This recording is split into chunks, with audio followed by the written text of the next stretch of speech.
या ठिकाणी चष्मा कोणाचा सापडले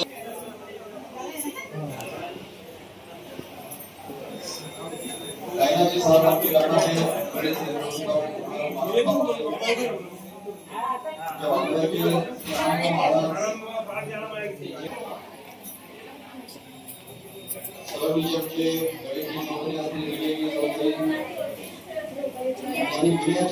सेवा सामावली मंदिरामध्ये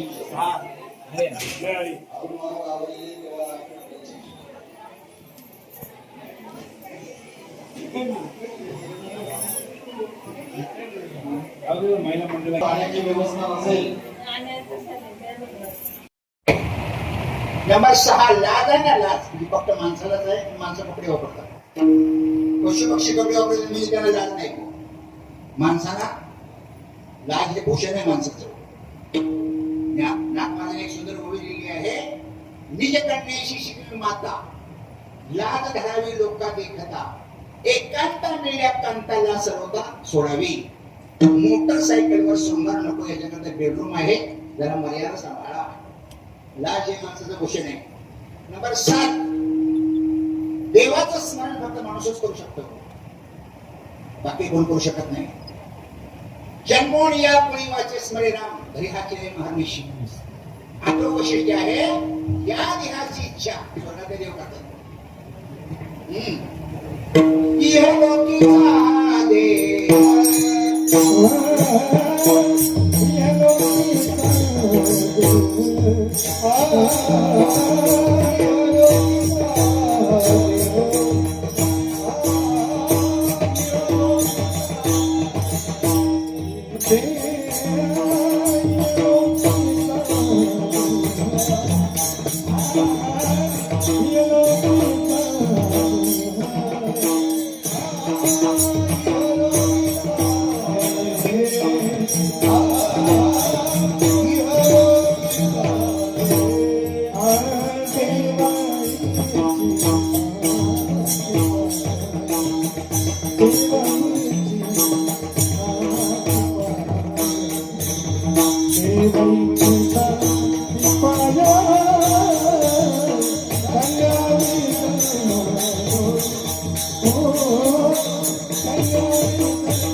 देव इच्छिताती पारे कोणते देव, स्वर्गीचे आम्हाला इच्छिताती देवा, मृत्यूलोकी भावा जन्म आम्हा.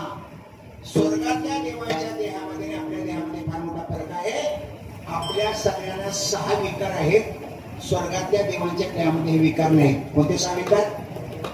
अस्ति, जायते, वर्धते, विपरिणमते, अपक्षते, नश्यते. आईच्या पोटात येणं, जन्माला येणं, वाढणं, तरुण होणं, म्हातारं होणं, मरणं, हे विकार स्वर्गातल्या देवा नाही. त्यांचा देह दिव्य असतो. त्यांच्या देहामध्ये 2 तत्व असतात, माती आणि पाणी. 3 तत्व असतात, तेज, वायू, आकाश. स्वर्गातला देव जर खाली आला ना, त्याची सावली पडत नाही, पापणे मिटत नाही, त्या अन्नाचा दुर्गंध येत नाही, त्यांना पाप पुण्य नाही. पण हे दिव्य देह असणारे देव या देहाची काय इच्छा करतात? कारण त्यांना मुक्त होता येत नाही. नारायण नामे हो जीवन मुक्त, कीर्तने आनंद गाऊ येते. तिथं सांगितलं मी 8वं 9वं वैशिष्ट्य, या देहाने माणूस देव होतो. पशु का होत पण या नरका कचन होय, एक बार नरकाने करतो नरका नारायण होय. नंबर 10 सर्व सुखाचा म्हणजे पूर्ण सुखाचा अधिकारी फक्त माणूस आहे. सर्व सुख अधिकारी मुख्य उच्चार हरिनाम. नंबर 11 हे आहे पाप पुण्य भूमी. पशु काय पाप पुण्य जाणते, उत्तम मध्यम भोग भोगीते काही उपजता मध्ये भरी आणतो ते पांगुळ निघते. नंबर 12 हे आहे जंक्शन स्टेशन. जंक्शन स्टेशन म्हणजे कल्याण जंक्शन आहे. 2 पेक्षा जास्त मार्ग फुटले जातात जंक्शन. कल्याण जंक्शन, मनमाड, दौंड, मिरज, कुर्डवाडी, दिवा सुद्धा जंक्शन आहे. या देहाने माणूस नरकाला जाऊ शकतो, सुखाला जाऊ शकतो आणि वैकुंठला सुद्धा जाऊ शकतो. कुठे जायचं तुम्ही ठरवायचं. नाशिकला जायचं, कल्याणवरून का पुण्याला जायचं का पनवेलला जायचं का पिटीला जायचं, हे तुमच्यावर अवलंबून आहे. जंक्शन स्टेशन आहे. पार्था पृथ्वीची या ब्रह्मादी मनुष्याची होय आधी म्हणून आधी म्हटली मुळे ज्ञानोबाई म्हणतात. चला पुढे नंबर 13 या देहामुळे माणूस 84 लक्ष निवडणुकीतून सुटू शकतो. येणेच शरीरा येणे सही मोडा येतात. त्यापुढे 14 शिशामुळे अभंगामध्ये घुसायचं आहे की आहे कर्मभूमी. काय करायचं आहे ना ते फक्त माणसाच्या हातामध्ये. कर्मभूमी ऐसा ठाव व्यवसाय जाणावा. स्वर्गातल्या देवांना सुद्धा काय करण्याचा अधिकार नाही, पण ते आहे भोगभूमी. आणि माणूस कर्मभूमी आहे आणि भोगभूमी आहे. एक नेहमी मी दृष्टांत सांगतो. रोमस ऋषींचा. रोमस ऋषी आहे ना, ते स्वर्गामध्ये गेले होते. स्वर्गाच्या वर 3 लोक आहेत, जनवलोक, तपोलोक आणि मरलोक. स्वर्गाच्या वर म्हणजे ऋषीमुनींची जी जागा आहे ना, ती स्वर्गाच्या देवापेक्षा उच्च जागा आहे. ते रोमस ऋषी गेले होते इंद्राला भेटायला आणि इंद्र 7व्या बंगला बांधत होता. विचारलं काय चाललंय महाराज? म्हणजे 6 बंगले पसंत नाही, आता 7वा बंगला इथे मी राहणार आहे. माझ्या मताप्रमाणे काम चाललेलं आहे. पुढे पार कुमार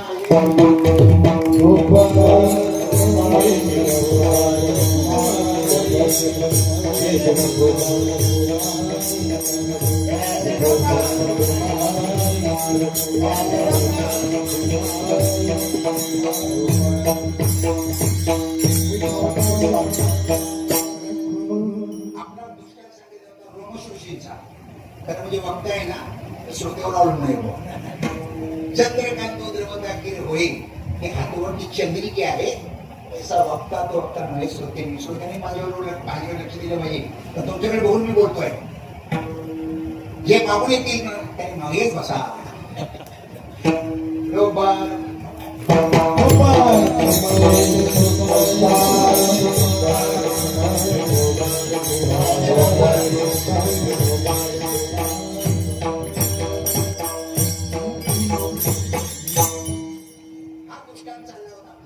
रोमस ऋषीचा. या रोमस ऋषीने विचारलं काय चालेल. म्हणजे 7व्या बंगला मानतोय, 6 मला पसंत नाही, तिथे राहणार आहे. आपण कुठे राहतो? रोमस ऋषीने सांगितलं काय आपण घर बांधलंच नाही. ते का कशाला घर बांधायचं? जगायचं किती दिवस? ही घर अजून बांधलंच नाही. ते इंद्राने विचारलं जगायचं किती दिवस बांधता, तुमचं आयुष्य किती आहे? त्या रोमस ऋषीने सांगितलं शास्त्र असं आहे, आयुष्य कोणाला सांगायचं नसतं. श्लोक ऐकून घ्या. शक्यतो माणसाने 9 गोष्टी कोणाला सांगायच्या नाही. आयु वित्तम ग्रह छिद्र मंत्र मैथुन भिजाम दान मान अपमानच 9 गोष्टी येत नेता. आयुष्य कोणाला सांगू नका. बँकेत पैसे किती आहेत कोणाला सांगू नका. फक्त हळूच बायकोच्या कानाला सांगा तिचा अधिकार आहे म्हणून. लग्नाच्या वेळी शपथ घेतलेली असते ना, धर्मेच अर्थेच कामेच नाचरामी. मोक्षाकरता नाही म्हणजे 3 गोष्टी करता तिला दबोट होत येत नाही. आई एकदम घर छिद्र, घरची भांडणं कोणाला सांगू नका. मंत्र सांगू नका, औषध सांगू नका, मैथून सांगू नका, दान सांगू नका, मान सांगू नका आणि अपमान सांगू नका. शक्यतो या 9 गोष्टी कोणाला सांगायच्या. त्याच्यामध्ये आयुष्याचा पहिला नंबर आहे. आयुष्य कोणाला सांगायचं नसतं. त्या इंद्र कोणी मी कोणी विचारतोय काय आहे की माझी क्रिकेट, मी देवाचा राजा आहे हे तुम्हालाच म्हणून सांगतो, बाकी मग कोणाला सांगत नाही. माझ्या अंगावरचे केस झडलेले दिसतात का? मी बरेच केस झडलेले आहेत. ते जेवढे केस झडलेले आहेत ना तेवढी इंद्र माझ्या याच्यात होऊन गेले. असं म्हणून तो आईस्क्रीमच झाला. काय मूर्ख माणूस मी 7व्या बंगला बांधतोय. बंगल्याचं काम सोडलं आणि तपश्चर्या निघाला. त्यांचे जे गुरु होते ना बृहस्पती आठवडे कुठे चालला, म्हणजे मी चाललो तपश्चर्याला. हे थांबा, तुम्ही पुण्य कमवलेलं आहे, पुण्याचा उपभोग घ्या, पुण्य संपवा आणि माणसाचा जन्म घ्या, तिथं काहीतरी करा. इथं काय करण्याचा अधिकार नाही आपल्याला. केले होय याची जन्मे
अवघे विठोबाच्या नामे तुका म्हणे करणे जाऊया तर्शिक्या तरती. काय करायचं हे फक्त माणसाच्या हातामध्ये आहे. आणि हे आहे कर्मभूमी. माणसाने काहीतरी केलं पाहिजे. कांडिल्या कुटिल्या होतो मांडा, आळसे धोंड्याकडे तसे आळशी राहू नका, काहीतरी कर्म करत राहा. तुकाराम महाराज काय करायचं हा प्रश्न आहे. कर्माच्या शास्त्रामध्ये 5 प्रकार आहेत. नंबर 1 नित्य कर्म, नंबर 2 नैमित्तिक कर्म, नंबर 3 काम्य कर्म, नंबर 4 प्रायश्चित कर्म आणि नंबर 6 निषिद्ध कर्म. ऐका, सकाळी आपण उठतो ते करतो ना नित्य कर्म, संध्या स्नानम जपो होमा स्वाध्याय देवतार्चनम वैश्वदेव अतिदेव सत्कर्माने निवेदने. सकाळी आंघोळ झाली पाहिजे, हरिपाठ झाला पाहिजे, देवपूजा झाली पाहिजे, ज्ञानेश्वरी वाचन झालं पाहिजे. नित्य कर्म वर्षातून एकदा करतो त्याला म्हणतात नैमित्तिक कर्म. आई वडिलांची पुण्यतिथी, सप्ताह, वारी, पालयन, नैमित्तिक वर्षातून एकदा. पोटाकरता जे करतो त्याला म्हणतात काम्य कर्म. नोकरी, व्यापार, शेती, हल्लीच्या भाषेमध्ये एजंटगिरी, कमिशन, पोटाकरता करावं लागतं. प्रायश्चित म्हणजे आपल्या हाताने एखादी चूक घडली त्याच्या क्षालनाकरता जे केलेलं प्रायश्चित कर्म. शास्त्राने सांगितलेला उपाय सांगितलेला आहे. सध्या गाय मारली, काय करायचं, बाप निघून जातात. आणि निषिद्ध कर्म म्हणजे अजिबात करायचं नाही, नाहीतर नरक प्राप्त होतात. एक श्लोक मी नेहमी सांगतो, 7 व्यसन माणसाला धावतो नरकाला येतात. युद्धम समोसम मदिनाच वेश्या मृगयात चौर्यम परदान सेवा एक आणि 7 व्यसनाने लोके घोरात घोरम नरकम नंदी. जुगार खेळतो ना तो नरकाला जातो. वारकरी असलं तरी वारकरी लवकर जाईल ना, बाकीचे लोक उशीर झाला. वारकरीने पत्ते हातात घ्यायचे नाही, मांस खायचं नाही, दारू प्यायची नाही. युद्धमचं मौसम मदिराचं वेश्यागमन, परस्त्रीगमन, शिकार. युद्धमचं मौसम मदिराचं वेश्यागमन, शिकार. त्याच्यानंतर चोरी. ही 7 व्यसन माणसाला आपण नरकाला येतात. हे करायचं नाही, त्याला म्हणतात निषिद्ध कर्म. माणसाने असं केलं पाहिजे की पुढे त्याचा फायदा होईल. पण काय करायचं ना माझा विचार लागेल. महाराज काय करायचं, कराले बापानो सागर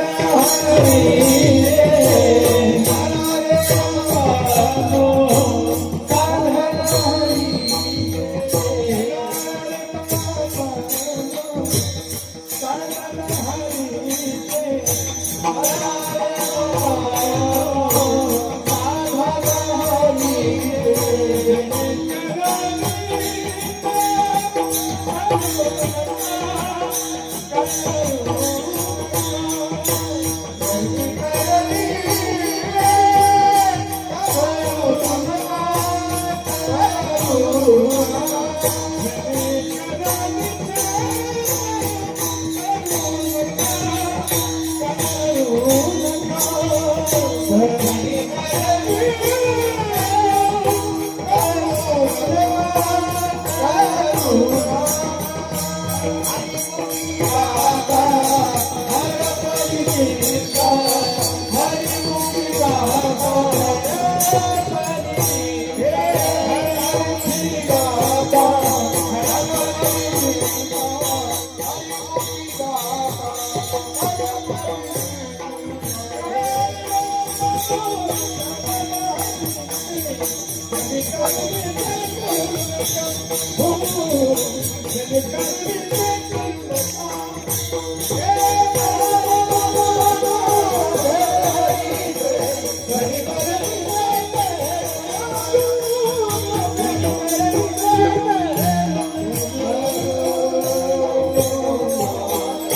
करा रे बापांनो साधन हरीचे झणी करणीचे करू नका जिने जन्म यमाची यातना पैशा साधना करा काही माणसाने असं काहीतरी केलं पाहिजे जेणेकरून परमात्मा जोडेल नको ते करून नरकाला जाऊ नका करणे ते हेची करा नरका घोराका जाता नको ते करून नरकाला जाण्यापेक्षा पाहिजे ते करून देव मिळवा असा सगळ्या संतांचा उपदेश आहे हे जो चिंतन करता आपण घेतलेला आहे त्याचं द्रौपदी आता पहिले चरणेचं आहे ऐसे का होऊन नाव करा काही पुढे नाही नाशिया असं काहीतरी करा की पुढे ज्याचा नाश नाही करण्याचा अधिकार कर्मभूमी असल्यामुळे फक्त माणसाला आहे काही माणसांना संसार करायचा की नाही कुठल्या संतांनी संसार करू नका असं सांगितलेलं नाही लक्षात ठेवा ज्यांनी लग्नच केलं नाही ते ज्ञानेश्वर महाराज म्हणतात असोनी संसारी जीव वेगोपरी लेख शास्त्र उभारी बाहेर जातात ज्ञानोबांचं लग्न नाही झालं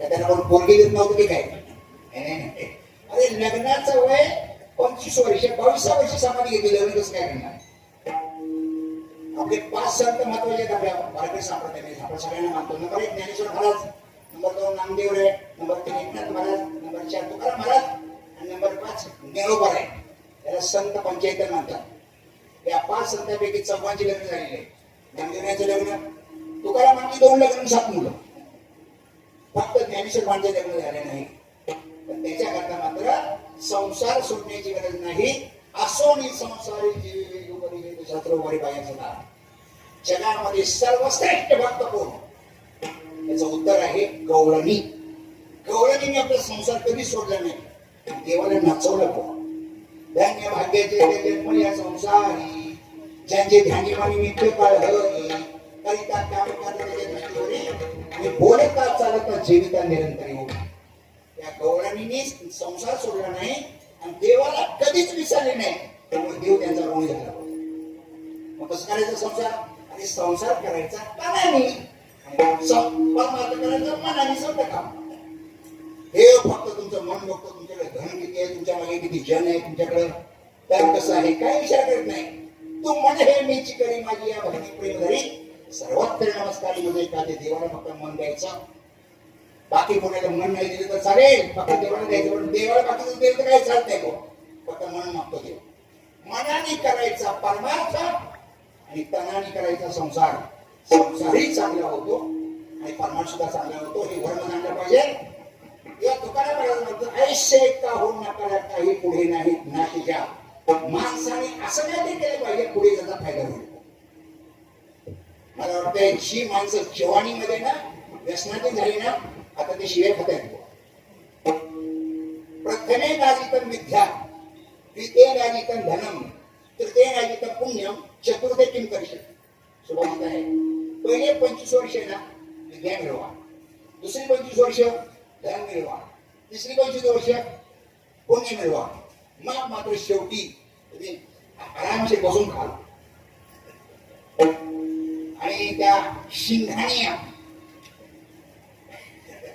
रेल्वेचे मालकांचे सगळ्यांना विनंती आहे मरेपर्यंत मुलांच्या नावावर इस्टेट करू नका कारण त्यांच्या मुलाने त्यांनाच घरातून बाहेर काढलं कोणी शिंगाण्याला मुलांनी त्याची इस्टेट किती आहे माहिती आहे का 12,000 कोटी आणि शेवटी भाडेच्या घरात राहत होती अशी कॅसेट तशीच झालेली आहे मला एक सांगायचं आहे की शक्यतो माणसांनी सावधान आपले काय म्हणतात बिल करायचे बिल मेल्यानंतर सगळं तुमचंच आहे पण मरेपर्यंत मात्र राजासारखं राहावं मला हे सांगायचं आहे माणसाने काहीतरी केलं पाहिजे आणि पुढे नाश त्याचा होणार असं केलं पाहिजे तुम्हाला आश्चर्य वाटले शिडी देशमुख आहे ना ते अर्थमंत्री होते महाराष्ट्रामध्ये मॅट्रिक मध्ये ते पहिल्यांदा आला त्यांचा 11वीला ते गणिताचा पेपर असताना पहिल्या धरून कुठले 7 सोडवा आणि प्रश्नपत्रिकेमध्ये लिहितं पहिल्या धरून कुठले 7 तपासा.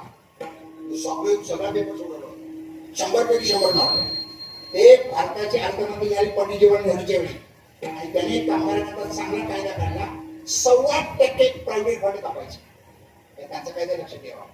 त्यामुळे माणूस जर रिटायर झाला ना ते 5-6 लाख रुपये मिळतात. नाही कोणाची मेहरबानी? शिडी देशमुखांची. मी जेव्हा VRS घेताना 5 लाख रुपये मिळाले मला, त्यांची मेहरबानी. पण कामगारांच्याकडे पैसा शिल्लक राहतच नाही. कोणच पुढे असेल ना फ्रीज घ्यायचं का वॉशिंग मशीन घ्यायचं अगोदरच पैसा शिल्लक राहत नाही. त्याने कामगारांचं फार मोठं कल्याण केलं. त्याच्यानंतर 10% आता भरपूर पैसे देत कामगारांना. त्याला काय म्हणतात?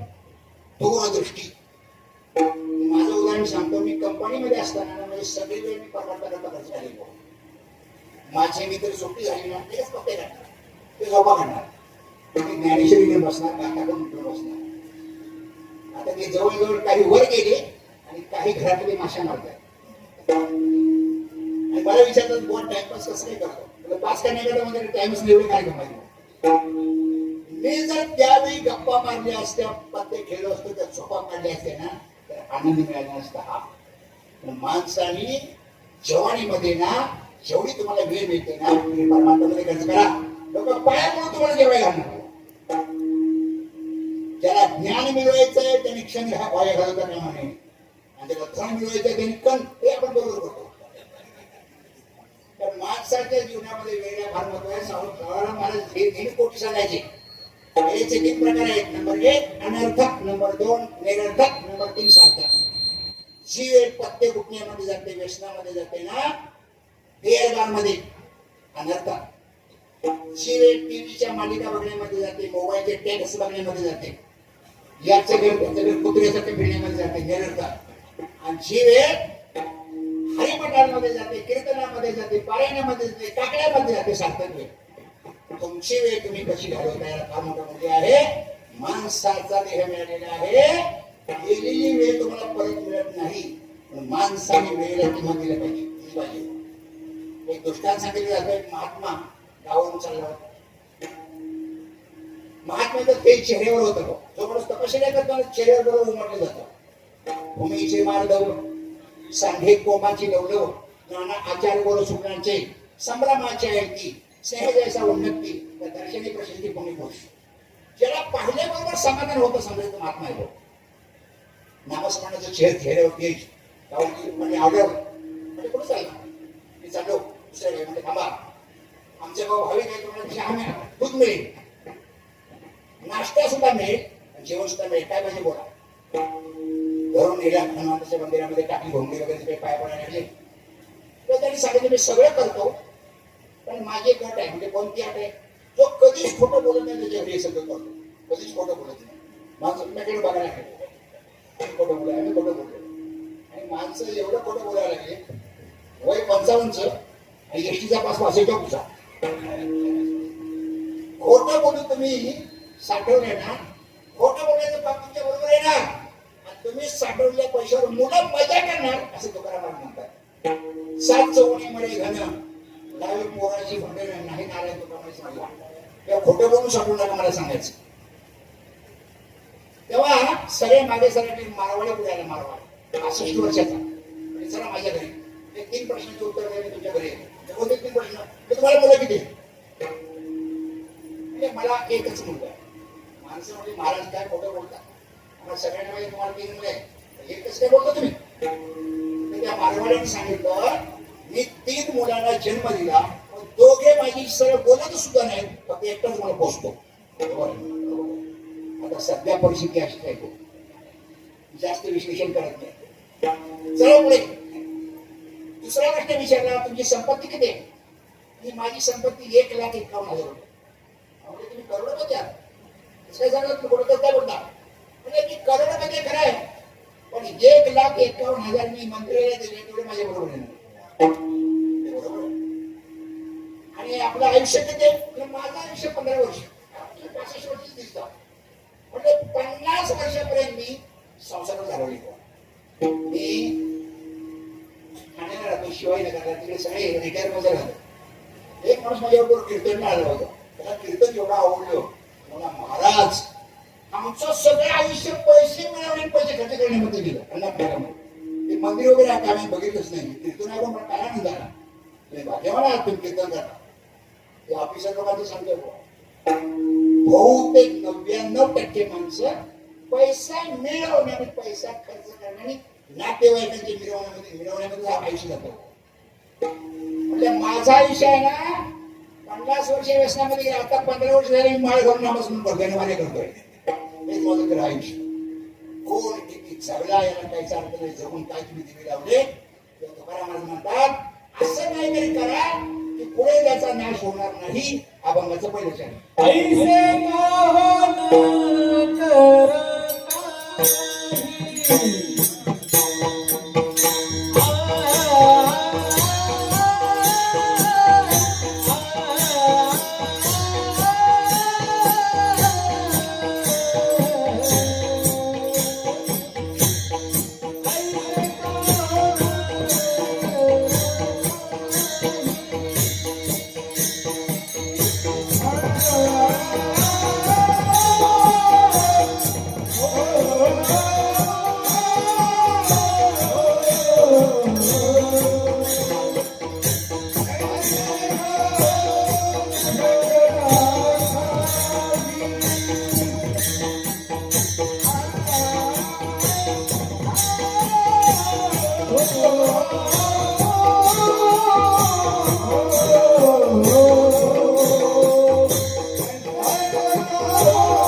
पुढे नाही नाश या.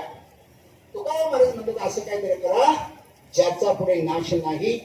जगामध्ये सगळ्याचा नाश आहे पण काही तत्वांचा नाश नाही. लक्षात ठेवा. एक परंपरेने दृष्टांत सांगण्यात येतो. एका राज्याचा नियम होता 5 वर्ष राज्य निवडायचा त्याला सगळे अधिकार द्यायचे, पण 5 वर्षानंतर नदीच्या पलीकडे जंगल होतं ते जंगलामध्ये सोडायचं. घटनाच तशी होती राज्याची. बरेच राजे यायचे, 5 वर्ष मजा करायचे, जाताना मात्र रडत जायचे. का? जंगलामध्ये राहायचं. एक हुशार राजे त्यांनी सगळे सूत्र हातात घेतले.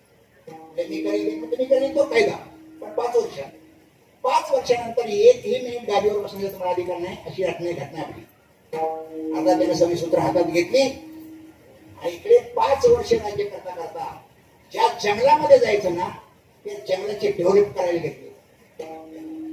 5 एकर जागा घेतली, तिथे बंगला बांधला, झाडी लावली, बगीचा तयार केला, पाण्याची सोय केली, लाईटची सोय केली, रस्त्याची सोय केली, चकाचक सगळं बनवलं 5 वर्षामध्ये. आणि 5 वर्ष इकडे संपली. कायद्याप्रमाणे नावेमध्ये बसला जंगलामध्ये जाण्याकरता, तर चेहरा हसत नाही. त्या नावाड्याने विचारले, म्हटले मला क्षमा करा, बाकीचे सगळे राजे रडत गेले, तुम्ही हसत चालले. तर त्यांनी सांगितलं, बाकीचे राजे रडत का गेले? त्यांनी पुढे पाहिलं नाही, भविष्यकाळाची चिंता केली नाही. मी याच्यापेक्षा सुंदर तिकडे बनवलेलं आहे, त्यामुळे मला दुःख नाही. मला हे सांगायचं आहे, संसार करता करता संसार कोणाला सुटलेला नाही, तर देवाचं स्मरण करा. त्याच्याशिवाय आपल्याला सुटका नाही, पर्याय नाही. जसं गवळणीने मनाने परमार्थ केला आणि त्याने संसार केला. ऐसे का हो ना करा काही, पुढे नाही नाश घ्या. बाकी सगळ्यांचा नाश आहे, देव सोडून आणि संत सोडून. जीवाचा सुद्धा नाश नाही हो. हे नाशाचे 3 प्रकार आहे शास्त्रामध्ये: आश्रय नाश, परता नाश आणि स्वभाव नाश. आश्रय नाश म्हणजे भिंतीवरचं चित्र, भिंत पाठी की चित्र समजलं. दुसऱ्याकडून जो नाश होतो ना, परता नाश. अमेरिकेनं जपानच्या 2 शहरावर बॉम्ब टाकले हो, नागासाकी, हिरोशिमा. आता पण युद्ध चालू आहे, बॉम्ब आकाशातच युद्ध चालू आहे, जमलं युद्ध संपलं जवळ. याला म्हणतात परता नाश. आणि स्वभाव नाश म्हणजे कितीही काय करा, आपण हळूहळू नाशाने चाललेले आहोत. कितीही पांढरे केस काळे करा, घालून कसे येणार? काळे आणि पांढरे येणार. आपण हळूहळू नाशाने चालले. उपसे ते नासे नासिले पुनरपी दिसे, हे घटिका येतं जायचे पाहिजे का? सगळ्यांचा नाश आहे. काहींचा कमी वेळामध्ये नाश आहे, काहींचा जास्त वेळामध्ये नाश आहे. शास्त्री आठवलेले दृष्टांत त्यांचे तत्वज्ञान मासिकामध्ये ब्रह्मदेवाने 40 वर्ष आयुष्य दिले. माणसाला 40 वर्ष, पहिल्याला 40 वर्ष, कुत्र्याला 40 वर्ष, घोड्याला सुद्धा 40 वर्ष. ते माणसाने तक्रार केली होते, देवा ब्रह्मदेवा, माणसामध्ये घोड्यामध्ये कुत्र्यामध्ये काही फरक वाटतो की नाही? माझं ब्रह्मदेवाने सांगितलं, समहम स्वरूप होते सगळी बोलत सारखे. हा त्यांनी जर आयुष्य दिलं तुम्हाला, माझी काय हरकत नाही. ते पहिल्यांदा विचार तुमचं काय म्हणते? माणूस तक्रार करतो, शेवटी नांगर ओढायचं आहे, आवत ओढायचे, 20 वर्ष मला बघू शकतो, 20 वर्ष द्या माणसाला मध्ये. कुत्र्याला तुमचं काय म्हणते? कुत्र्या म्हणजे सगळे हलाल करतात, 20 वर्ष मला बघू आहे, 20 वर्ष माहिती द्या माणसाला. आणि घोगड्याला विचार तुमचं काय म्हणत आहे? घोगड्याने सांगितलं मला तोंडच बघत नाही, मला 20 वर्ष बघती आहे, ते 20 वर्ष माणसं तर मोठे वर्ष किती? 40 वर्ष. याच्यातून शिकायचा निघतो, माणूस स्वतः करता जगतो ना, फक्त 40 वर्ष जगतो. 40 ते 60 वर्ष हे पहिल्याच आयुष्य असल्यामुळे मुलांकरता आणि मुलींकरता त्यांच्या वह्या, त्यांची पुस्तकं, त्यांचं करिअर, त्यांची कपडे, त्यांच्या फॅसिलिटीज मुलांकरता मला का पहिल्याच आयुष्य किती? 40 ते 60. 60च्या पुढे पण झाल्याच तर आयुष्य चालू होतं बघूयाच. सगळे खऱ्या करतात, पण काही म्हातारा पण पोचत नाही. 2 रुपयामध्ये त्यांनी वर्षभर काम दिलं असतं म्हाताऱ्याने. पैसा आठवतो 20 रुपये, 20,000चा मोबाईल काय करता गेला तुम्हाला? म्हातारा बनवण्याचा कोण ऐकत नाही का? कुत्र्याचं आयुष्य. आणि 80 वर्षापूर्वी जर म्हातारा जगलाच तर नातू सांगतात, आजोबा माझे मित्र पार्टी करता येत आहेत, आपण जरा बेडरूम मध्ये जाऊन बसा, तर थोडा तुमचा बघितला तर माझे मित्र आवडतील. जो वरी चढ गातो वरी म्हणती माझा, माहिती लहान सुर हे स्वतःची काजा, इंद्रिया पावलेली आला हात भागू आजा, त्याचे उपरीत झाली तुझी ठिकाणी घेऊन तुझा. मला काय सांगायचं आहे, आपल्या आयुष्यात त्यामुळे 100 वर्ष जास्त आहे. तर तुम्हाला आश्चर्य वाटेल, इंद्राचं आयुष्य तर संपणार. इंद्राचं आयुष्य आहे 1 एक मनवंतर म्हणजे 30,67,20,00,000 म्हणजे एक मनवंतर. एक इंद्राचा विषय. पण ज्ञानोबरानंतर त्या इंद्राला सुद्धा मरण आहे. पुण्याची पावटी सरी सगळे इंद्रमनाची उभी होता एवढ्या माझा तुकाराम जाती कन्या भाषेमध्ये दृष्टांत नाही आहे. रुक्मिणी माता श्रीकृष्ण रामाला तिथे संध्याकाळी अंगणामध्ये तेव्हा एक मुंगळा मुंगळीच्या मागे लागला होता. कृष्ण हसले. रुक्मिणीला विचारलं कसं हसला? मी हसत हसलो.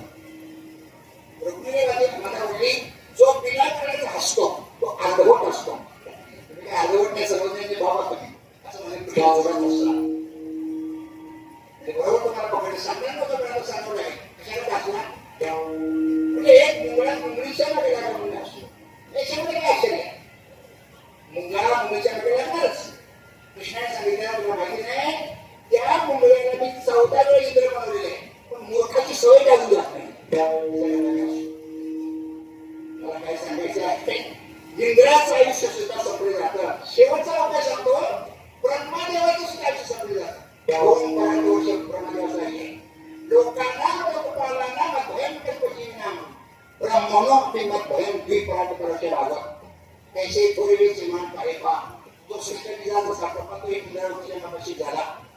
जगामध्ये जे जन्माला आलेत ना त्या सगळ्यांचा नाश आहे अविनाश कोण असेल तर परमात्मा त्याला आपला सांगला अविनाश कधी आपली ऐसे नवीन मनापिशे गोविंदाचे आणि याला जे प्राप्त करतात ना त्या भक्तांचा सुद्धा नाश नाही. भाव बळे विष्णुदास नाही नाशी पावत. आपल्या जीवाचा सुद्धा कधी नाश नाही व्हा. शरीराचा नाश आहे जीवाचा कधीच नाश नाही. जीव आहे आपला अमर. जीव अविनाशी आहे संत अविनाशी आहे आणि परमात्मा अविनाशी आहे. तुकाराम महाराज म्हणतात यांना जोडण्याचा प्रयत्न करा.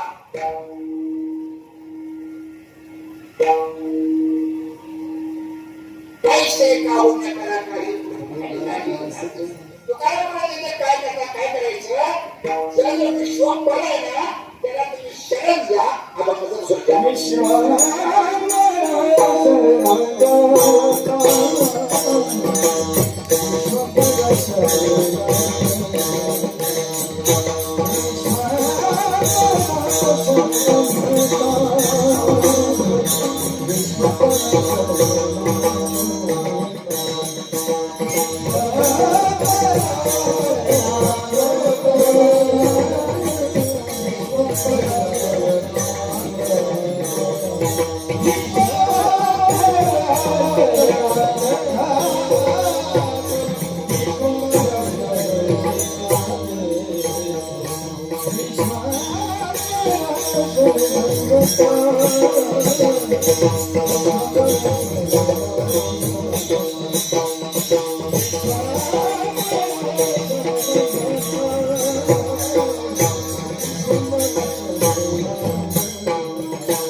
विश्वंभरा शरणागत भूत जात बंधुनी.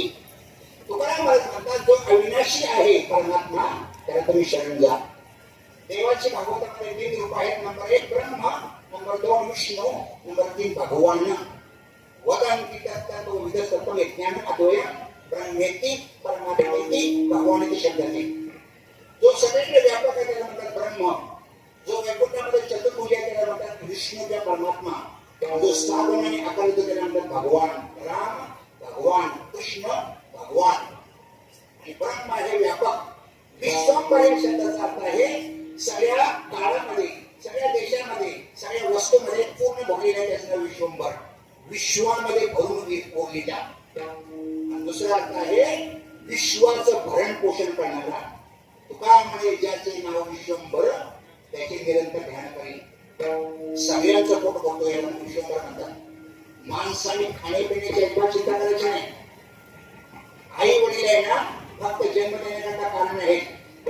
आईच्या पोटामध्ये जेव्हा आपला जन्म होतो ना तेव्हा सगळी इंद्रियाच्या पोटामध्ये निर्माण होतो. हात पाय डोकं मेंदू केस. मला वाटतं आईच्या पोटामध्ये डोळे सुद्धा देव निर्माण करतो. आई करते. आणि ज्या बाईला सगळी चपाती करता येते डोळे निर्माण करतात. गर्दी असतात बाळा कोण पाणी त्याचा झाला. हे दोन्ही चिंतन सांगितलेलं आहे. देव आहे ना प्रत्येक बाळावर आईच्या उपकाराला 5 दान देते. सगळ्याच 5 दान त्यांचं लग्न झालेलं आहे. नंबर 1 जीवदान, नंबर 2 रक्तदान, नंबर 3 श्वासदान, नंबर 4 अस्थिदान, नंबर 5 लज्जादान.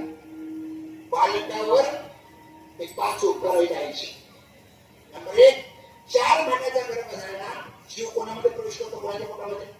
बापाच्या आईच्या पोटामध्ये करतो. याला काय म्हणतात? जीवदान. आई जे खाते ना ते बरोबर गर्भाला पोचलं जातं. त्याला म्हणतात रक्तदान. आई श्वास घेते त्यामुळे गर्भामध्ये हालचाल होते पोटामध्ये मुलाची. श्वासदान. अस्थिदान म्हणजे आईच्या दुधावर ते हाड आपले मजबूत होतात. माणूस जळला तरी हाड शिल्लक राहतात आईचे उपकार. आणि लज्जादान म्हणजे कुठल्याही प्रसंगामध्ये बाळाला स्तनपान करण्याकरता आई लागत नाही. ही सगळी देवाची योजना लक्षात ठेवा. आईची योजना नाही. बरोबर देवाने सोय केली होतो. जेव्हा तुम्ही जन्माला आला बरोबर मातेची आवडी उपवासाची जेव्हा चिंता तुझी तेव्हा केली त्याने. माणसाने खाण्यापिण्याची अजिबात चिंता करायची नाही. तो विश्वंभर आहे विश्वंभर. आणि मला वाटतं गुहालंका सगळं कोण खातच नाही. आणि देव आहे ना जो परमार्थ करतो ना त्याची विशेष काळजी घेतो. परमार्थ. स्वामी विवेकानंदांनी एका ओळीची प्रचिती घ्यायची ठरवलं. ज्ञानभराची ओळ आहे. आदमी घातली हरळ ओके अमृताचे तांदूळ जरी कुठेची राखी असेल जगतात. देवानी जेवायला घालायचं ठरवलं ना तुम्ही उकळत्या पाण्यामध्ये वाळू जरी टाकली ना तर बासमती साखर ज्वारी झाला पाहिजे. ते प्रचिती घेण्याकरता सीता स्वामी विवेकानंद स्टेशनवर बसले ध्यान करत कृष्णाचं. आणि कृष्ण एका मारवाड्याच्या स्वप्नामध्ये गेला. माझा भक्त उपास आहे चांगले पदार्थ घेऊन स्टेशनवर जा त्याला दे. स्वप्न खोटं असतो तो मारवाडी लोकांना. परत कृष्णाने स्वप्नामध्ये सांगितलं माझा भक्त उपास आहे पदार्थ घेऊन जा तरी झोपला. एकच कानाखाली लावली देवा कृष्णाने. काय केलं दूर दूर गेला आतमध्ये ताटामध्ये सगळे पदार्थ भरले. दूर दूर गेला स्टेशनवर. स्वामी शोधलं एका बाकड्यावर संदेशी ध्यानावर बसवलं कृष्णाजवळ. अरे स्वामीजी ताट आलेल्या पुढे जेवणाचं. स्वामीजी डोळे उघडले बघितलं त्यांचे पकडणं म्हणजे भूक लागली. हे तुम्हाला कसं काय समजलं? म्हणजे कसे काय समजलं हे बघा काल त्यावर 5 बोट होते. वैसोनी निश्चय करीत त्याचे ध्यान देईल तो अन्न वस्त्र जाता.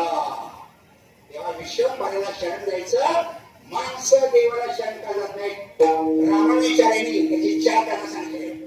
नंबर 1 शरण वरण तुष्टी, नंबर 2 भगवत तुष्टी, नंबर 3 भाव तुष्टी, आणि नंबर 4 काल तुष्टी.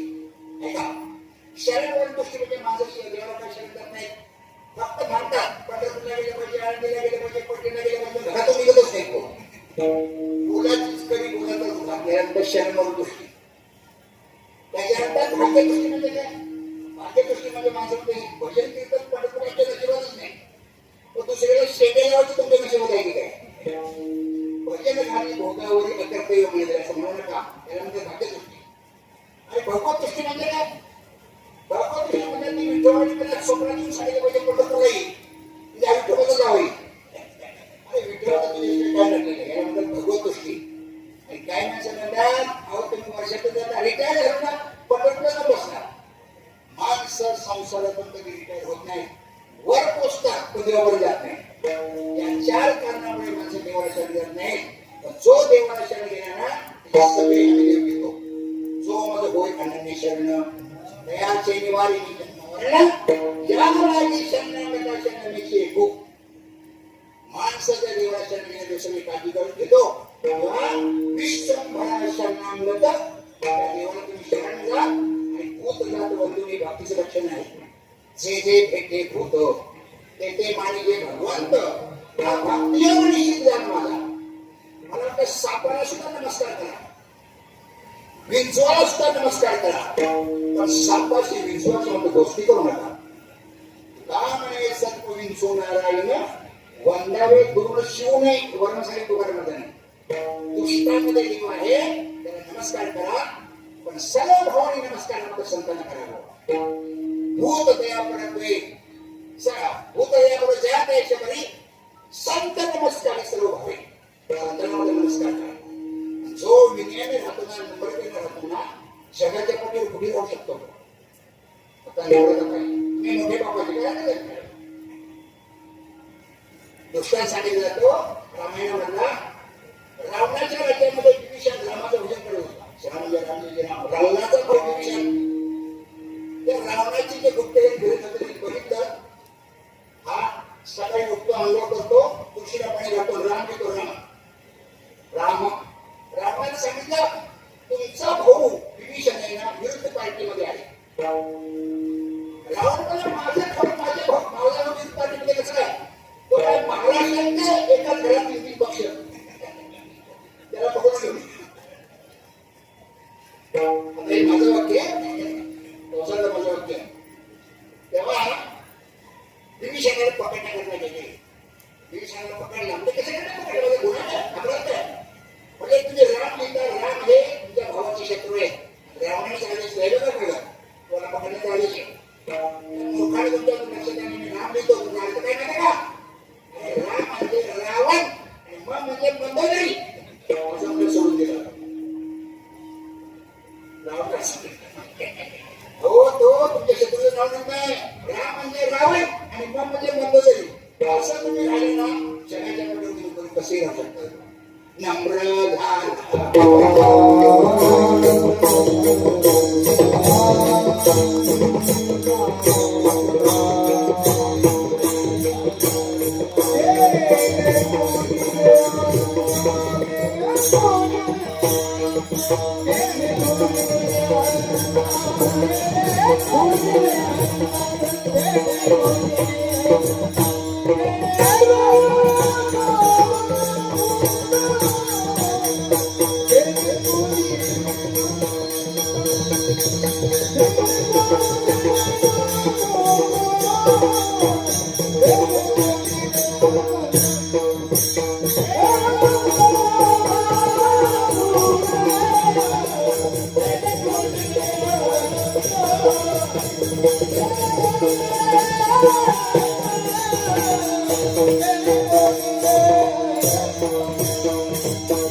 शाखा सहज भूमीशी उत्तरे का कैसे जीवमात्रा शेखा कालावधी अखंड कालावधी असती त्यांची विनयाची संपत्ती जे जे जे म्हणजे आणखी ती माझ्याकडे नम्र म्हणून जगाच्या मध्ये पुढे राहू शकतो. सगळ्यांना मोठे घ्या, तुम्ही लहानपण घ्या, जीवन तुमचं सुखकर होणार हो. विश्वमंगळाच्या नंतर भूत जात वंदनी सगळ्यांना नमस्कार करा आणि अभ्यास सुखीचा करा. त्याच्यावर चिंतन करू, पण हरियाकडे बघून मधलीचा सिंगल थोडं भजन आणि बरोबर 20 मिनिटांच्या विषय वापरायची मधलीचा. ऐसे कहो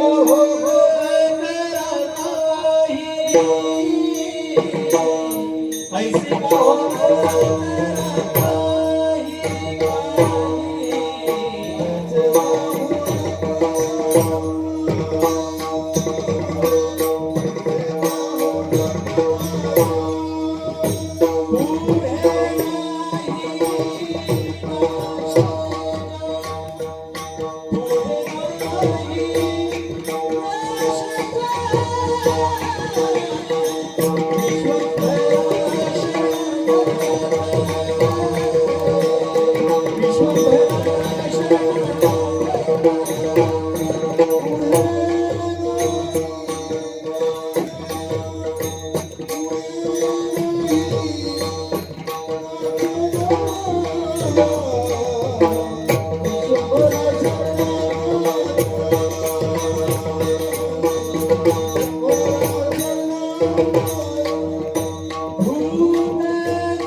ऐसे का हो न करा काही पुढे नाही नाश ज्या विश्वंभरा शरणांगत भूत जात बंधुनी तुकाराम महाराज म्हणतात. असं काहीतरी माणसाने केलं पाहिजे, म्हणजे कर्म केलं पाहिजे ज्याचा पुढे फायदा होईल. अविनाशी एक परमात्मा आहे, त्याला शरण जा आणि सगळ्यांना नमस्कार करा. तुमचं जीवन सुखरूप होणार. नाथांच्या वेळी एक माणूस नाथांच्या वेळी गेला म्हणजे महाराज देव कसा मला प्राप्त होईल. आता मी रिटायर झालेले आहे, मी सोपा मार्ग सांगा. ते नाथ मला सांगितलं सगळ्यांना नमस्कार करायचा. तो सगळ्यांना नमस्कार करायला लागला. विषय त्याला त्याचं नाव लोकटांगण स्वामी किंवा दंडवत स्वामी त्याला म्हणतात नावावर. विषय त्याला दंडवत घालायचं, विषय त्याला दंडवत घालायचं. आणि एकदा एक गाढव म्हणून पडलं होतं. त्या मोठ्या लोकांनी ना म्हणजे गाढवाला नमस्कार केला. दंडवत स्वामी गाढवाला नमस्कार केला आणि गाढवाला नमस्कार केल्याबरोबर गाढवच जेवण झालं. याच्याकडे सिद्धी आली. माणसं काय करायला लागली माहितीये का? एखादा माणूस मेला ना, प्रेताला नमस्कार करा. प्रेताला नमस्कार केला, प्रेत उठून बसायचं म्हणून जिवंत व्हायचं. आणि हे जेव्हा समजलं नाथ महाराजांना, त्या नाथ महाराज सांगितलं अरे तुझं पुण्य कमी होत आहे, त्याबरोबर समाधी घे. आणि नाथ महाराजांनी त्यांना समाधी दिली, पण बाकीच्या लोकांना नाही बघवलं. म्हणजे ब्राह्मणाला याचा उत्कर्ष बघवला नाही. ब्राह्मण नाही ते संत महात्मे संत एकनाथ महाराज, त्याची पुण्य संपेल म्हणून त्यांनी मार्ग सांगितलं. मला सांगायचं आहे, जो माणूस सर्वांना नमस्कार करतो ना तो देवाला ओळखतो. सगळे नमस्कार करा. त्या सगळ्यांच्या अंतःकरणामध्ये देव आहे. कोणाचाही मत्सर करायचं नाही. कोणाही जीवाचा विरोध मत्सर बरोबर सर्वेच्या पण शत्रूला सुद्धा नमस्कार करा. एखाद्याचं आपल्याला पटत नाही, पटत नाही, मैत्री करता येत नाही, शत्रुत्व करता येत नाही, मग काय करायचं? तिसरा उपाय आहे, त्याच्याविषयी उदास राहायचं. बस बाकी काय करू शकत नाही. तेव्हाच आपलं पटत नाही. काय करायचं? आता मुलाशी शत्रुत्व करू शकत नाही, मैत्री करू शकत नाही, फक्त मुलाशी संबंध उडून टाकायचे. तसं आता मुलं संबंध उडून टाकायला गेले तो भाग वेगळा. सांगायचं सगळ्याशी उदासीन राहा, कोणाशी वय करायचं नाही. सगळ्यांच्या अंतःकरणामध्ये देव आहे आणि देव आहे ना त्या माणसाला कर्माप्रमाणे नाचवतो. त्या क्रमाप्रमाणे वागत असतो. आपण फक्त सावध राहायचं. तुकाराम महाराज म्हणतात हे सगळं कुठे लिहिलेलं आहे? श्रुतीचे जे का मूळ सार, श्रुतीचे जे का बघा सार मूळ जाणून हे सगळं श्रुतीमध्ये लिहिले आहे. श्रुतीमध्ये वेदांचा 7वी भाग आहे, त्याला म्हणतात श्रुती. त्याच्याकडे सुप्रीम कोर्ट आहे. सुप्रीम कोर्ट वेद म्हणजे त्याच्या 7वी भाग म्हणजे श्रुती. ज्ञानोबरायांनी ज्या ज्ञानेश्वरीमध्ये 6 माऊली सांगितले ना, त्या 6 माऊलीमध्ये श्रुती माऊली आहे. अहितापासून काढिती हित देऊनी वाढविती नाही का श्रुती परवती माऊली जगा तैसा प्रतिपाद्य तो ईश्वरू हो या गोचरू. श्रुतीचा निरंतर अभ्यास करणे श्रुती हे शास्त्र आहे आणि सगळे उपाय त्या श्रुतीमध्ये लिहिले आहेत. आता श्रुती ही संस्कृतमध्ये आहे, वेद संस्कृतमध्ये आहे. त्याचं भाषांतर शास्त्रामध्ये झालं, त्याचं भाषांतर पुराणामध्ये झालं आणि या सगळ्याचं भाषांतर झालं संत वाङ्मयामध्ये. संत वाङ्मयाचा तुम्ही अभ्यास केला पाहिजे, ज्ञानेश्वरीचा अभ्यास केला पाहिजे, गाथ्याचा अभ्यास केला पाहिजे, भागवताचा अभ्यास केला पाहिजे. श्रुतीचे जे का फळ सार मूळ जाणून आणि या सगळ्यांचं काय सार सांगितलेलं आहे. सगळे टाकाने विठोबाला शरण जा. वेद अनंत मुलीला अर्थ तुकाची साधीला विठोबाशी शरण द्यावे, निजनिष्ठाने घ्यावे. सगळ्या शास्त्राचा विचार आणि हाची निर्धार 18 पुराण सिद्धांताप्रमाणे हाची विठोबाशी शरण जावे, निजनिष्ठा नाम घ्यावे. सगळं वेद शास्त्र पुराण संत वाङ्मय याचं सांगणं आहे. जो मूळ परमात्मा आहे, जो जगाचं सार आहे ना, त्याला तुम्ही शरण जा. श्रुतीचा अभ्यास करा. श्रुती माऊली आहे, हित करणारी माऊली. जगामध्ये तीनच माऊली आहेत. नंबर 1 संत माऊली, नंबर 2 देव माऊली, नंबर 3 श्रुती माऊली. हे अण्णा एक दृष्टांत सांगायचे. अण्णा म्हणजे कोण? जगन्नाथांना वाचस्पती म्हणतो त्याला, प्रतिभा संपन्न. एवढे लगेच विनोद करायचे भाऊ, पटकन एका वाक्यामध्ये विनोद करायचे, हसवायचे. तर त्यांनी एक दृष्टांत सांगितलेलं आहे. एक मुलगा आजारी पडला, लहान मुलगा 2-3 वर्षाचा, आणि आई वाट बघत राहिली. कधी मिस्टर येतात नाही, कधी दवाखान्यात येतात. आता मिस्टर दवाखान्यातून आले, त्याला कॉफी दिली, एक कॉफी प्या आणि ताबडतोब बाळाला घेऊन डॉक्टरकडे जा. आता तो कॉफी प्यायला, बाळाला उचललं, डॉक्टरकडे नेला. डॉक्टरांनी सगळं तपासलं आणि औषधं दिली. बाप गेला दुकानामध्ये, औषधं घेतली, घरी आला, आईला सांगितलं सगळे औषधं अशा प्रकारे द्यायची. आता आईने ती औषधं बरोबर वेळेवर दिली, जशी डॉक्टरने लिहून दिली तशी दिली, आणि मुलगा 8 दिवसामध्ये बरा झाला. आता मला सांगा, मुलगा कोणामुळे बरा झाला? मुलगा तिघांमुळे बरा झाला. नंबर 1 आई, नंबर 2 वडील, आणि नंबर 3 डॉक्टर. इथे डॉक्टर म्हणजे श्रुती, इथे आई म्हणजे संत, आणि तर वडील म्हणजे परमात्मा. ते तिघेही माणसाच्या हिताकरता झटतात, पण प्रत्येकाची भूमिका वेगळी वेगळी आहे. श्रोतेची भूमिका वेगळी, संतांची भूमिका वेगळी, आणि देवाची भूमिका. हे तिघेही शीत खाण्याकरता तत्पर असतात. तेव्हा डॉक्टरची जी भूमिका आहे ना, ती श्रुतीची भूमिका आहे. त्या श्रुतीचा अभ्यास करा, म्हणजेच संत वाङ्मयाचा अभ्यास करा. जीव म्हणजे काय, देव म्हणजे काय, जग म्हणजे काय, या 3 तत्वाचा जरी अभ्यास केला तर सगळा अभ्यास पूर्ण होणार. परमात्मा म्हणजे काय, आपण जीव कोण आहोत, आणि जगाचा आपला काय संबंध आहे, पंचभूताचा. ब्रह्म, माया आणि जीव हे तिघे अनादेव लक्षात ठेवा. यांचा अभ्यास केला ना म्हणजे तुम्हाला सगळं समजणार. तुकाराम म्हणतात, श्रुतीचे जे का फळ सार मूळ जाणूनी, आणि सगळ्याचं सार आहे श्रीकृष्ण परमात्मा म्हणजे पांडुरंग मूळ. सिंचन करिता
सकळ. झाडाच्या मुळाला पाणी घातलं तर झाडाला वेगळं पाणी घालण्याची गरज नाही. मुळाला पाणी घातलं म्हणजे फांद्यांना, डाळ्यांना, फुलांना, पानांना सगळ्यांना पाणी पोचलं. तसं एका पांडुरंगाची जरी श्रीकृष्णाची जरी उपासना केली ना, सगळे देव खुश होतात. हे श्रुतीचं मूळ आहे. सगळ्या शास्त्राचं, संतांचं हे सांगणं आहे, पांडुरंगाला शरण जा आणि त्याचं भोजन करा. या अभंगामध्ये तुकाराम महाराजांनी 3 कांड सांगितलेले आहेत. पहिल्या चरणामध्ये कर्मकांड, दुसऱ्या चरणामध्ये उपासना कांड, आणि तिसऱ्या चरणामध्ये ज्ञानकांड. जाणा श्रीकृष्ण परमात्म्याला म्हणजे देवाला जाणा. जाणणं म्हणजे ज्ञानाचं लक्षण आहे. हो, श्रुती सांगते. सगळ्यांना नमस्कार करणं हे उपासनेचं लक्षण आहे, आणि काहीतरी करत राहणं हे कर्मयोगाचं लक्षण आहे. 3 चरणामध्ये तुकाराम महाराजांनी सगळ्या शास्त्राचं सार सांगितलेलं आहे. आता तुकाराम महाराज म्हणतात, या तिघाशिवाय दुसरी वाटच नाही.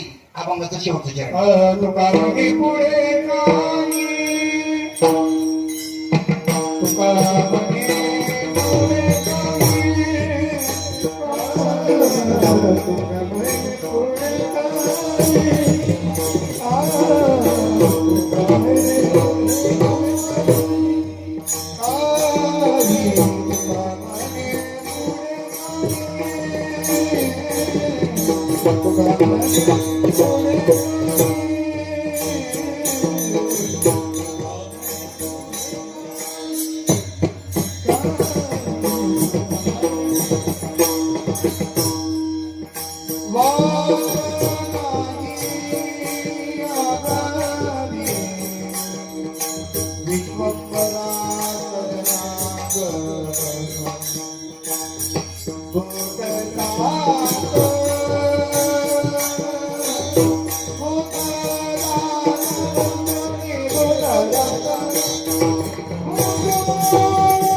तुका म्हणे पुढे काही वाट नाही यावरी. या तीन मार्गांना सोडून दुसरी वाटच नाही. दुसऱ्या एका वाक्यामध्ये नंबर 1 मनगट, नंबर 2 मन, नंबर 3 मेंदू. हे तिघे जरी एका रेषेमध्ये आले ना, माणसाचं जीवन सफल होतं. मनगट म्हणजे कर्म, मन म्हणजे उपासना आणि मेंदू म्हणजे ज्ञान. या तीन गोष्टीचं मिश्रण झालं ना, जीवनामध्ये माणसाची प्रगती होते. आणि मला वाटतं प्रवास करण्याकरता सुद्धा तीनच वाट आहे. नंबर 1 पृथ्वीवरची वाट, नंबर 2 पाण्यातली वाट, नंबर 3 आकाशातली वाट. पण 3 वाटेने प्रवास करू शकतो. जमिनीवरून प्रवास करू शकतो, एसटीने किंवा रेल्वेने. जहाजाने पाण्यावरून प्रवास करू शकतो आणि आकाशातून विमानाने प्रवास करू शकतो. या जशा 3च वाटा आहेत जगामध्ये प्रवास करण्याच्या. परमार्थामध्ये या 3च वाटा आहेत, ज्या वेदामध्ये सांगितलेल्या आहेत, श्रुतीमध्ये सांगितलेल्या आहेत, भागवतामध्ये सांगितले आहेत, ज्ञानेश्वर महाराजांनी सांगितले आहेत. आणि याचं सूक्ष्म विवरण तुकारामांनी या बंधामध्ये केलेलं आहे. तुका म्हणे पुढे काही वाट नाही यावरी. याच्यापेक्षा दुसरी वाट नाही. तुमच्या वाटेला आलेलं कर्म करायचं, देवाची उपासना करायची आणि श्रुतीचा अभ्यास जमणार नाही. ज्ञानेश्वरी गाथेचा जर अभ्यास केला ना, नक्की तुमच्या जीवनामध्ये समाधान प्राप्त होणार. मी नमस्कार करताना हे तिघांचे फोटो मला दिसले. नंबर 1 वैकुंठवासी सळाराम महाराज, वैकुंठवासी कबीर महाराज आणि वैकुंठवासी खंडागळे महाराज. आता सवळाराम महाराजांचे माझे जवळ संबंध चंद्रनाथ पाटील मध्ये घर शेजारीच होतं. आणि सवळाराम महाराजांच्या माझ्यावर विशेष प्रेम होतं. जसं चंद्रनाथ पाटलांवर प्रेम होतं तसं माझ्यावर. पण माझी माळ होती वास्करांची, पण त्यांनी वास्करांची माणसं कधी उल्लेख केला नाही. आमचाच गो आहे. आणि त्यांच्या ओळखीमुळे मी भागामध्ये फिरतो आहे. महाराजांचे आशीर्वाद माझ्या बरोबर आहेतच. कबीर महाराज आहे ना, आमच्या महाराजांचे मित्र. म्हणजे वास्कर महाराज आहेत ना, त्यांचे मित्र आळंदीकर कबीर महाराज. बराच माझा संबंध आहे कबीर महाराजांचा. आणि आनंदा खंडाळेच्या सहवासामध्ये म्हणजे त्यांच्यावर 40 वर्ष माझी गेली. या तिघांचा आशीर्वाद या गावाला आहे. माझे सुद्धा शुभेच्छा देतो. आणि हा उत्सव उत्तर असाच वाढत राहू आणि सगळ्यांना परमार्थिक समाधान मिळो ही सदिच्छा व्यक्त करतो. आणि मी ते सांगतो. बोलण्याच्या ओघामध्ये माझा टोमणा कोणाला लागायचे तर क्षमा करा. आणि बरोबर असेल या गुरूंची ज्ञानबोध कोणाची कृपा करून नेते प्रते अधिकते सरते करुणी घ्यावे तुम्ही मध्ये विविधासे तुका म्हणे पुढे काही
संकीर्तन सरिता पहिला भाग आणि तिसरा भाग तुम्हाला पुस्तक पाहिजे असेल तर मिळेल. माझी सूचना संपली. उद्याचे कार्यक्रम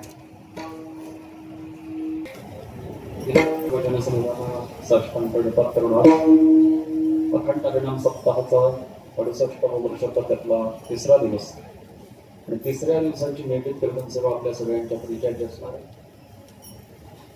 हरिभक्तीपरायण श्री शतकोटिका यशवंत महाराज पाटील कोल्हापूर वाडे या ठिकाणी महाराज वेळेवर उपस्थित राहते.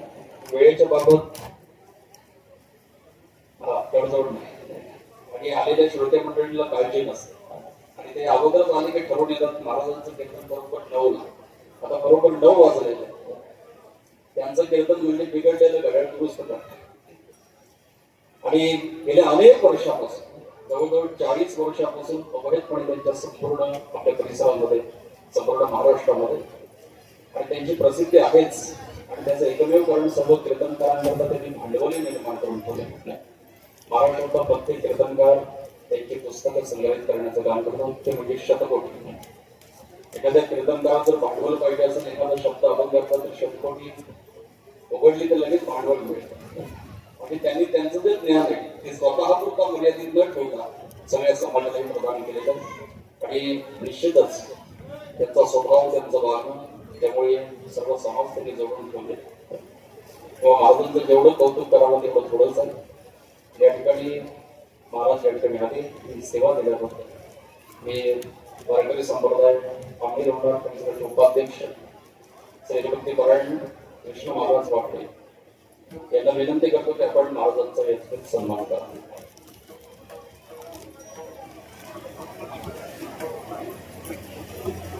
पुंडरीक विठ्ठल श्री ज्ञानदेव पंढरीनाथ.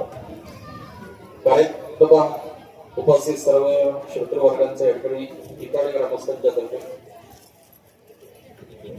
मनपूर्वक आभार व्यक्त करतो.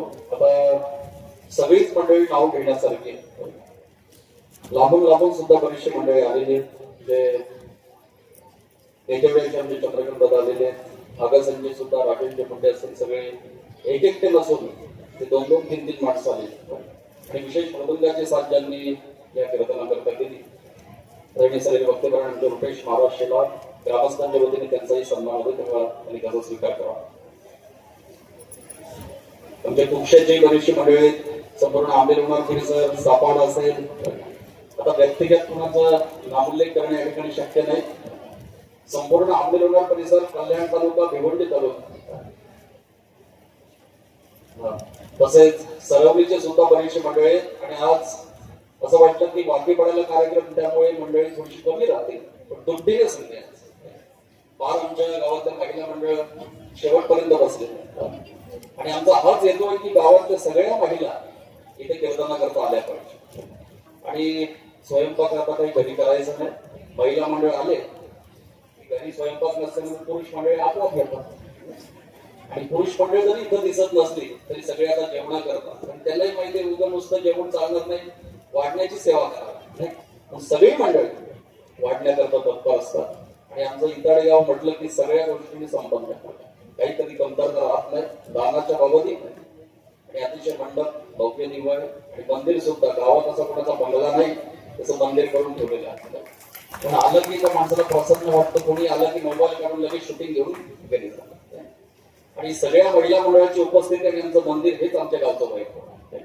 आणि आपण सुद्धा आमच्या निमंत्रणाचा विनंतीचा मानदेव या ठिकाणी उपस्थित राहतात. सगळ्यांच्या ठिकाणी मनापासून आभार मानतो आणि यानंतर सगळ्यांच्या भोजनाची व्यवस्था केलेली आहे. आजचे भोजन झाले वैकुंठवासी निवृत्तीप्राण गंगाराम गणा पाटील यांचा परिवार म्हणजे त्यांची पाचही मुलं वैकुंठवासी मधुकरजी पाटील असतील, श्री नामदेवजी पाटील असतील, कैलासवासी सदाशिवजी पाटील, श्री ज्ञानदेव पाटील, श्री वासुदेव पाटील या सगळ्यांच्या वतीने भोजनाची व्यवस्था आणि उद्याचे कार्यक्रम उद्या नेहमीप्रमाणे काकड आरती होईल. ज्ञानेश्वरीचं सामुदायिक पारायण आणि त्यानंतर 4:30 ते 5:30 या वेळामध्ये आदरणीय श्री भक्तीपारायण बाळकृष्ण महाराज पाटील बार्शी मुक्काम आमणे यांचं सुसराव्याचं प्रवचन होईल. त्यानंतर सामुदायिक हरिपाठ होईल 5:30 ते 6:45 आणि 7 ते 9 या वेळेमध्ये कीर्तन आदरणीय श्री भक्तीपारायण अजित महाराज म्हात्रे हवेली यांचं सुसराव्याचं कीर्तन होईल. आजचे दुपारचे जे अन्नदाते होते श्री यशवंत कैलासवासी यशवंत कातोड पाटील यांचा जर कोणी प्रतिनिधी असेल तर या ठिकाणी आपल्या सन्मानाचा स्वीकार आणि आजचे सुद्धा अन्नदाते त्यांचा जर कोणी प्रतिनिधी असेल तर त्यांनी या ठिकाणी